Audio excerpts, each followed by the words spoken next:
안녕하세요. 반갑습니다. 법인영업 마스터 과정 사전학습 시간입니다. 원래는 강의장에서 만나봐야 되는데요. 코로나19 때문에 만나 뵙는 시간이 좀 늦어지게 됐습니다. 사전학습으로 제가 드릴 주제는요. 대한민국 중소기업 CEO는 무엇을 고민하는가? 라는 얘기입니다. 이 주제를 가지고요. 12가지 강의안을 만들어서 강의 챕터를 만들어서 찾아뵙도록 하겠습니다. 자, 이제 시작해 볼까요? 12강의 이제 주요 내용을 먼저 좀 보시겠습니다. 첫 번째는, 산재사고, 산재보험을 처리하면 안 되나요? 이게 이제 첫 번째 오늘 할 주제고요.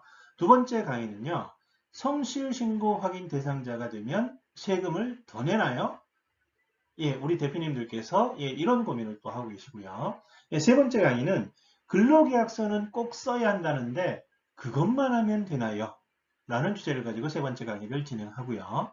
네 번째는 생각지도 못한 가지급금이 생겼는데 이거 어떻게 해야 하나요? 우리 대표님들께서 가지급금 가지고 고민하시는 분들이 상당히 많습니다. 그래서 가지급금이 뭔지 한번 알아보도록 하겠고요. 다섯 번째는 다른 사람 이름으로 가진 주식, 이거를 차명 주식 또는 명의 신탁된 주식이라고 하죠. 이걸 어떻게 찾아올 수 있나요? 그래서 명의 신탁 주식에 대해서 좀 알아보도록 하겠고요.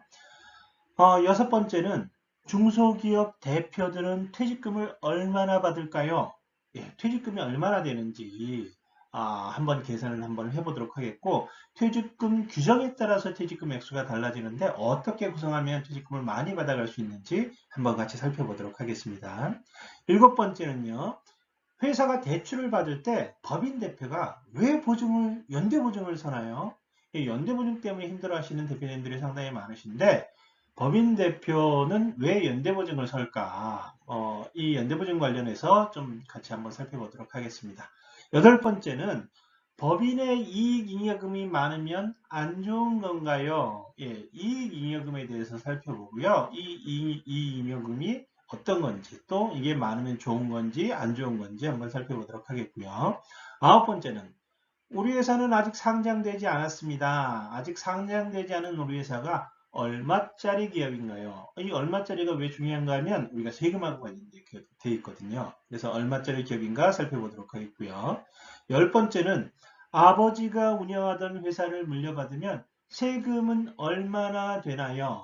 이게 구강하고 이제 비슷한 맥락일 수 있는데 회사를 물려받을 때 세금이 어느 정도 나올지 한번 같이 살펴보도록 하겠고요. 11강은 차등배당이라고 얘기를 많이 하는데 도대체 차등배당은 왜 하나요? 라는 주제를 가지고 말씀을 드리겠고, 마지막 12강은요. 퇴직연금 꼭 가입해야 하나요? 그래서 퇴직금은 퇴직연금을 통해서 많이들 가입하시는데 이거 꼭 가입해야 되는지 살펴보는 시간을 갖도록 하겠습니다. 이렇게 12강의 주제를 가지고 하나씩 우리 컨설턴트 분들과 같이 한번 살펴보도록 하겠습니다. 네, 이제 시작을 해보죠. 네, 대한민국 중소기업 CEO는 무엇을 고민하는가? 첫 번째 시간입니다. 첫 번째 시간은요, 산재사고, 산재보험으로 처리하면 안 되나요? 라는 주제를 가지고 시작하도록 하겠습니다. 이제 시작합니다. SBS 낭만닥터 김사부 2. 재밌게 보셨죠? 저도 참 재밌게 봤는데요. 안 보신 분도 계시나요? 이 낭만닥터 김사부 2에서 우리가 좀 살펴봐야 되는 그런 오늘 말씀드릴 주제하고 관련된 내용들이 방송이 된 적이 있었습니다. 어떤 내용인가 하면은요. 산재를 당한 근로자가 이렇게 실려왔습니다. 산재를 당한 근로자가 이렇게 실려오셨는데 걱정을 많이 하시죠.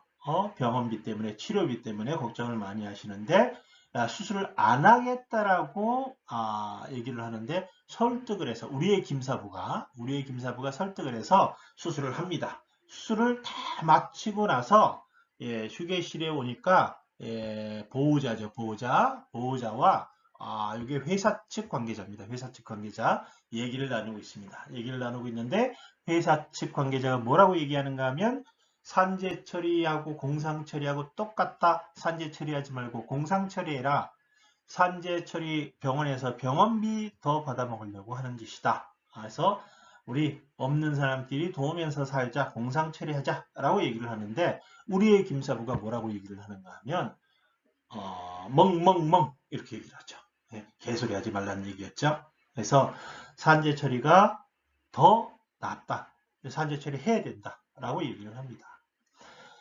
이게 이제 드라마에서 나왔던 얘기인데 제가 이 말씀을 드리려고 하는 게 아니고 그러면 이분 공상 처리하자라고 산재 처리하지 말자라고 주장하셨던 이분은 정말 드라마에서 그려졌듯이 진짜 나쁜 사람인가? 이 사람은 도대체 왜 누구나 얘기할 수 있는 어차피 산재 처리하면 자기 주머니에서 돈 나가는 것도 아닌데 산재 처리 안 해주고 공상 처리하자라고 얘기를 했을까? 이분의 입장을 우리가 한번 살펴보자라는 의미에서 김사부 나왔던 장면을 가지고 왔습니다. 그래서 산재 사고 관련해서 사업주의 입장은 어떤지 이번 시간을 통해서 한번 같이 살펴보도록 하겠습니다. 먼저요, 우리가 먼저 살펴봐야 될 게 산업재해는 도대체 얼마나 발생할까요? 이것부터 먼저 살펴봐야 됩니다. 산업재해가 가장 최신 자료, 2018년 최신 자료를 가지고 살펴보시면 산업재해가 1년 동안 산재 사망자 숫자가 몇 명인가 하면 2142명입니다. 재해를 당한 근로자 숫자는 102,305명입니다. 102,305명. 1년에 10만 명 넘게 산업재해 판정을 받는다는 얘기예요. 일을 하다 다치거나 질병을 얻었는데 그 숫자가 10만 2,305명이라는 얘기죠. 그 중에 2,142명은 안타깝게도 돌아가신 분들 숫자가 되는 거죠. 그럼 우리는 감이 잘 안 옵니다. 2142명. 야, 이게 도대체 많은 거야, 적은 거야? 1년이 이제 365일이죠. 365일이라고 하면, 하루에 한 5명, 5명 좀 넘는 인원이 사망을 하시는 거죠. 그럼 이게 도대체 많은 거냐? 1년에 하루에 5명, 하루에 5명 365일 하면은 이 정도 숫자가 나오죠. 이게 교통사고 사망자, 우리 주변에서 늘 보는 교통사고 사망자하고 이제 빗대 보면 2018년도에 교통사고 사망하신 숫자가 몇 명인가 하면 3,781명이었습니다.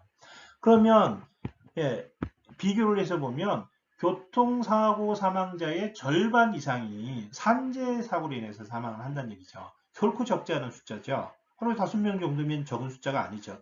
5명이 넘는 숫자가 사망을 한다는 얘기입니다. 교통사고로 사망을 했거나 부상을 당한 숫자가 대략 한 35만 명 정도가 됩니다. 근데 산재사고로 사망을 하거나 이거는 이제 직장을 다녀야 되는 거죠. 다친 숫자가 10만 명이 넘는다는 얘기입니다. 사망자 수는 절반이 훌쩍 넘고 재해를 당한 재해를 당한 근로자 숫자는 교통사고 숫자의 3분의 1 정도가 된다는 얘기입니다. 결코 적지 않은 숫자가 산재로 인해서 재해를 당하고 있다라고 보시면 되겠습니다. 그런데 우리가 살펴봐야 될 거는 좀 세심하게 살펴봐야 될 부분이 있습니다. 앞선 장표에서 보셨듯이 산재를 당한 근로자 숫자가 102,305명이고요. 사망자 수가 2,142명인데 사망자 수는 이제 질병으로 인한 산재와 재해로 인한 산재를 이렇게 구분을 해서 봅니다.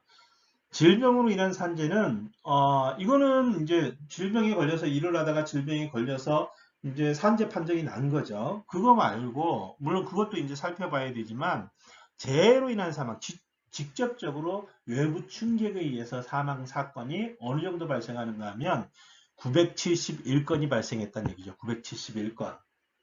전체 사업장에서요.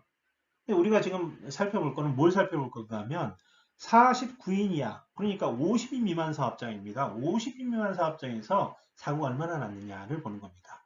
우리가 근로자 숫자를 먼저 보면은요, 전체 근로자 숫자가 1900만 정도가 되죠. 50인 미만 사업장의 근로자 숫자가 1133만 명입니다. 전체 근로자의 59.4%, 약 한 60%가 조금 안 됐죠. 전체 50인 미만 사업장에서 근로를 하는 근로자 숫자가 전체 근로자의 60%가 안 되는데 재해를 당한 숫자는요. 전체 10만 2,305명 중에 50인 미만 사업장에 근무하시는 분이 8만 122명이라는 얘기입니다. 전체 근로자의 78.3%. 재해로 인해서 사망하신 숫자를 보면 전체 971명 중에 745명, 76.7%가 50인 미만 사업장에서 발생하고 있다는 얘기죠. 그러면 이 내용이 어떤 내용인가 하면 전체 사업장 중에 50인 미만 사업장에서 거의 80% 가까운 산재가 발생하고 있고 재해로 인한 산재 사망도 80% 가까운 인원이 50인 미만 사업장에서 돌아가시고 있다는 얘기입니다. 근로자 숫자는 몇 명이냐? 60%가 안 되는데. 60%가 안 되는데. 그러면 전체적으로 근로자 숫자는 적은데 전체 사고는 50인 미만 사업장에서 80% 정도 난다는 얘기죠. 그러면 거의 대부분의 사고가, 대다수의 사고가 50인 미만 사업장에서 발생하고 있다. 이렇게 봐도 틀린 얘기는 아니란 얘기가 되겠죠. 그래서 우리가 주목하는 게 이 50인 미만 사업장입니다. 그럼 이런 산재 사고가 발생했을 때 사업주가 지어야 되는 책임은 뭐가 있을까요? 우리 사업장에서, 내가 운영하는 사업장에서 사망사고가 생겼습니다. 산재가 발생했습니다. 많이 다쳤습니다. 그러면 사업주는 어떤 책임을 질까요? 첫 번째, 민사상 책임을 집니다. 민사상 책임은 뭐냐? 내가 잘못한 거에 대해서 물어줘야 되는 책임이죠. 물어줘야 되는 책임. 그래서 민사상 손해배상액과 산재보상금 차액에 대한 책임을 집니다. 이건 뒤에 한 번 더 말씀을 드릴게요. 그래서 산재 처리를 해서 산재보상금이 나가는데 산재보상금 나가고 끝나는 거냐? 민사상 손해배상액이 또 남아있다는 얘기입니다. 이 민사상 손해배상액은 누가 잘못했느냐 따져서 과실 비율에 따라서 과실 책임을 지는 게 민사상 책임이 되겠습니다. 그래서 민사상 손해배상에 대한 책임이 있고요. 이걸로 끝나느냐? 행정상 책임이 또 따라옵니다. 행정상 책임.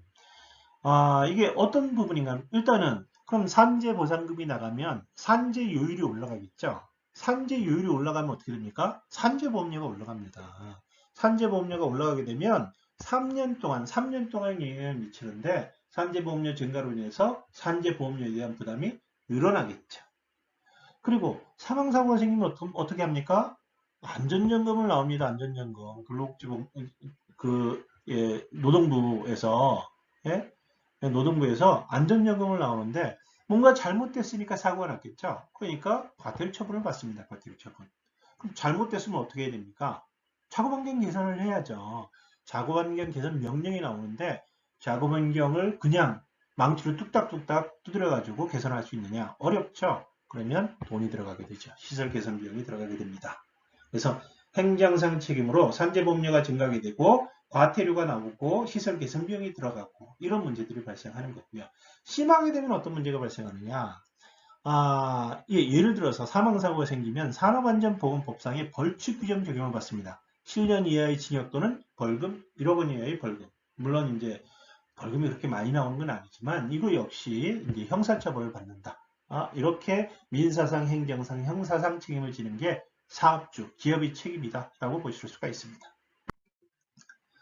그 중에 가장 큰 게 뭐냐면 민사상 손해배상입니다. 민사상 손해배상액은 뭐냐면 기본적으로 산재보험금이 충분하게 지급이 되면 민사상 손해배상액이 안 나오겠죠. 하지만 산재보험은 뭐냐? 산재보험은 충분하고 완전한 피해보상을 해주는 게 아닙니다. 산재보험은요, 일종의 정액보상이에요, 정액보상. 예를 들어서 사망사고가 생기면 1301분의 평균임금을 유족들에게 지급을 해줍니다.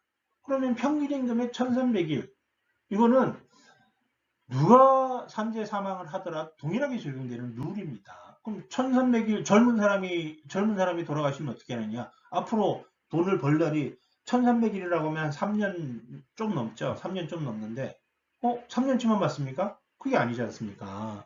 정년까지 일을 할 수 있는 나이까지 받는데 민사소송에서는 실제로 일을 할 수 있는 나이까지 판정을 내려준다는 얘기죠. 예를 들어서 35세 남자가 사망을 했다. 안타깝게도 사망했다라고 하면 정년이 60세다라고 하면 60세까지 일시수익 보장해주고 정년 퇴직하면 놉니까? 놀지 않죠. 대법원에서 65세까지는 일을 한다라고 얘기를 합니다. 그럼 65세까지 도시 일용 노임을 적용을 해서 손해배상액을 계산을 합니다. 그래서 그렇게 계산한 금액이 이 금액이다라는 얘기죠. 이 금액인데 산재보험에서는 이렇게 정액으로 지급을 해줍니다. 1300일치 평균임금 요 금액을 빼주게 되면 이 금액이 뭐가 되느냐? 이건 기업에서 추가 부담해야 되는 그런 금액입니다. 기업이 추가 부담해야 되는 금액. 그래서 요 금액에 대한 기업의 부담이 생긴다. 산재 사고가 발생했을 때 산재보험 처리한다고 해서 기업의 의무가 끝나는 게 아니다라는 말씀을 드리는 겁니다. 이런 내용들을 우리 고객들이 너무나 잘 알고 계세요. 너무나 잘 알고 계시기 때문에 이런 부분에 대한 준비를 어떻게 할 거냐? 예, 우리가 고객들한테 적극적으로 어필을 해야 되는 부분이 되겠죠. 근데 이게 왜 준비가 필요하냐? 잘 보세요. 우리가 2018년 한국은행의 기업경영 분석 자료입니다. 제조업을 하는데 제조업 중에 대기업의 영업이익률이 몇 프로가 나오는가 하면 8.85%가 나옵니다. 8.85%. 매출이 100억이면 8억 8,500이 이익 잡힌다는 얘기죠. 그럼 중소기업은 영업이익률이 대기업이 절반도 안 나옵니다. 중소기업은 영업이익률이요 3.8%밖에 안 나옵니다. 매출이 100억이면 3억 8천 이익이 잡힌다는 얘기예요. 영업이익이. 근데 앞선 장표에서 보셨듯이 산재사고가 발생을 해서 기업에 추가적인 부담이 2억이 생겼습니다. 2억이라는 돈이 추가 부담이 생겼으면 이 2억이라는 기업의 추가 부담을 만들어내기 위한 매출액이 얼마냐? 52억 8천을 매출을 올려야지 3.8% 영업이익률 계산하면 2억을 만들어낼 수가 있는 겁니다. 그럼 이게 무슨 얘기냐? 중소기업에서 산재 사망 한 건이 발생하게 되면 매출액 52억 8천만 원과 산재 사망 한 건이 동일하다는 얘기입니다. 매출액 52억 8천 적은 금액입니까? 이게 날아갈 수 있다는 얘기예요. 그러면 뭡니까? 이게 사실이라고 하면 여기에 대해서 이거는 엄연한 리스크죠. 리스크고 리스크를 해지할 수 있는 뭔가 방안을 마련을 해야 되는 거죠. 그 방안을 우리가 제시해 드릴 수 있는 게 뭡니까? 단체보험입니다. 단체보험. 그래서 기업을 운영하시는 중소기업 CEO분들은 반드시 이런 산재사고로 인한 리스크에 대해서 반드시 준비를 하셔야 된다라는 얘기입니다. 정리를 해서 말씀드리죠. 50인 이하 사업장에서 전체 산재사고의 80% 정도가 발생한다. 그럼 50인 이하의 사업장은 매출이 클까요? 적을까요? 적죠. 영업이익률이 3.8% 나오는 기업들입니다. 산재사망사고 한 건이 발생하면 매출 52억 8천만 원 날아간다는 얘기입니다. 그래서 거기에 대한 리스크 헤지가 반드시 필요하다. 이렇게 보실 수가 있습니다. 그래서 이런 부분에 대해서 산재사고가 발생했을 때 산재보험만으로 충분하지 않기 때문에 리스크 이전할 수 있는 우리가 제안을 해드려야 된다. 기업의 추가부담 민사배상에 어떻게 하실 거냐. 사실은 기업이 추가부담하는 게 돈이 민사배상일 뿐만 아니고 아까 말씀드렸듯이 과태료, 벌금, 작업환경 개선 비용, 이런 기타 등등 비용들이 다 들어가 있습니다. 이거 어떻게 할 거냐는 얘기입니다. 그래서 보험을 통해서 리스크 해지 하셔라 하시는 게 중소기업 CEO들이 가지고 있는 고민을 해결하는 방법이다 라고 말씀을 드리는 겁니다. 네, 첫 번째 강의를 마쳤고요. 다음 강의에서는 성실신고 확인 대상자가 되면 세금을 더 내게 되나요? 라는 주제를 가지고 찾아뵙도록 하겠습니다. 네, 오늘 강의 도움 되셨는지 모르겠습니다. 감사합니다. 다음 영상에서 찾아뵙겠습니다.